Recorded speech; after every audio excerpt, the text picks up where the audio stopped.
ko Allah nandintinete ko Allah nyentinte ko Allah rewete rewugol ko nyentingol nandintinnagol ina annabajo ina waliyajo ina sahabajo ko ɗum waɗi so tawi sahaba ɓen ɓe windal defte hadis ko ɗum waɗi si hay annaba ɓen accal defte hadis hay annabi Musa accal defte hadis annabi Isa accal defte hadis ko parce que ko Allah tigiri ko ɗum so sifi fi makko ka defte makko ko fiye faamu ko honno wayi en andumo ko no andirtamo ko fiya nandintinno e makko jokkugol mo ko nandintinnagol mo sayni ɗo joni ɗa jokki param ina ɗa jokki ɗo je sais pas ɗa jokki ɗo Rihanna c'est à dire que ara ɗa sibude si Rihanna jetti nouveau Jerusalem waɗata non façon no Rihanna wolirta no waɗira geste ji an kadi waɗata non ko ɗum woni jokkugol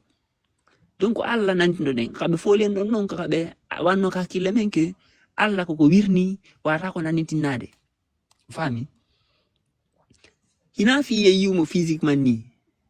kono ɗa wawi ɗo nandinade goɗɗo hara meɗamo yiwde si par exemple goɗɗo windi ɗo livre ma ɗum waɗi ɗo je sais pas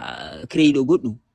ari ayi ko créé kon a jangi livre ji makko ɗi hay sa meɗamo yiwde andi no wayno a adopta comportement makko adopta caractère makko ko caractère Allah do aɗa heɓude ko inɗe capanɗe jeenayi Allah ɗen normalement juuɗo fof ko ɗe ɗon a doit etade hunjo ma ɗum maritora essaye a développe gol ɗum wa'a non on fami parce que sa wayi non sa nandintindike makko a wontay wa makko a woni aljanna wonde wawɗa wa Allah ça veut dire que a woni wolowo gonga a wujjata a fenata a kansata a toñata ko a yettotoɗo a yafata ko bakka ko boni a yafata ko injustice a daranto moƴƴuɓe ɓen to a daranto moƴƴuɓe ɓen toñaɓe ɓen a haɓay bomɓe ɓen ko a laɓɓinay ka wonɗa ɗon ko a laaɓuɗo ayi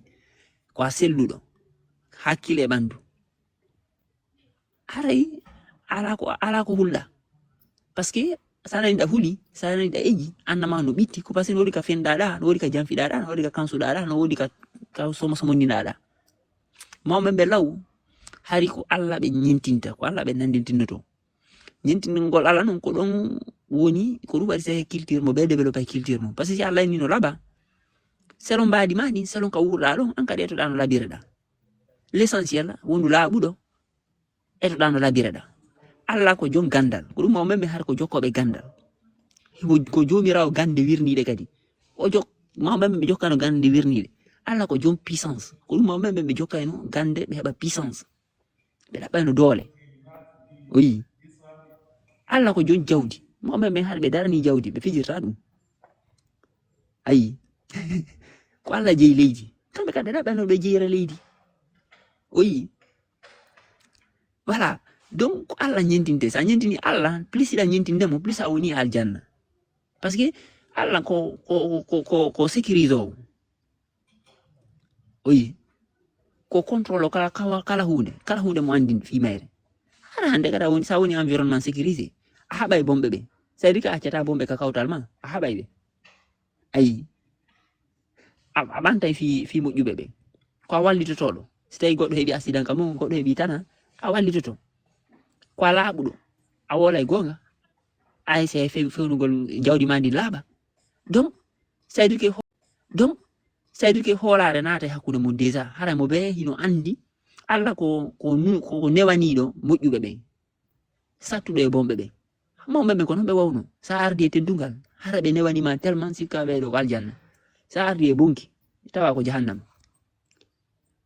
ay andi donc mo ɓe e culture mum on selon culture ma on selon none ma on selon ka wurɗa ɗon a développé no watta laɓeɗa no watta heɓira doole no watta maha cuuɗi labaɗi ayi waɗa art ma on expression culturelle ma on andi no fof haray fontiki hande kadi kono sa yehi ka hadisaji ɓe fefini hadisaji ɗi annabaɓe anda fi mum sahabaɓe anda fi mum ɓe moƴƴini personnalité ji fixe ɓena fof koye waɗi nimja jar ayi ɗiɗi fenandeji koko ɓe jokki fop kaka hadisaji ɓe dagini ɗi par ce que so yehi ka dina par exemple so yi sa wahabiyajo par exemple no taƴo mawɓe mum fi wahabiya yagal ɗum kaka hadisaji o dewti ɗum o wata taƴade mawɓe ma sa yehi ka alqur'an par ce que alqur'an ko Allah innuma ko ya newano mawɓe ma ayi mais ɗum hina wahabiya on tu woni hay probléme par ce que hay mawɓe ɓe sakkitiɓe ɗo hare ɓe acci ñentingol Allah ɓe acci nanitinade Allah ko ɗum waɗi so tawi ɓe faiblisi il faut hoote ɗum ɗon ko Allah enen identité men identité wondo e aljanna ko identité Allah fu nanditinen e makko ɗum non adda hoolare he hakkude men par ce que yo hande de mari problème ko parce que yimɓe bus anditanta walluɓe ɗum wona reconnaissant alors que Allah ko reconnaissant ko woni sa waɗanimo o waɗante plus e o andita fima ayi Allah ko waltotoɗo sa woni ɗo musiɗɗo ma no sonji a wallitaki andu an andinaki Allah sa taƴi gueɗo goɗɗo fi tumo mettinanma andi a yafatako Allah ko yafotoɗo sa waɗi ɗo business fi combatugol goɗɗo bonnanamo andi antigiɗa andi ko Allah woni Allah watta ko piiji bonɗi ɗin fof antigiɗa andi Allah watta ɗum ɗo Allah janfatako Allah trisata ayi Allah watta par émotion ni o monani yimɓe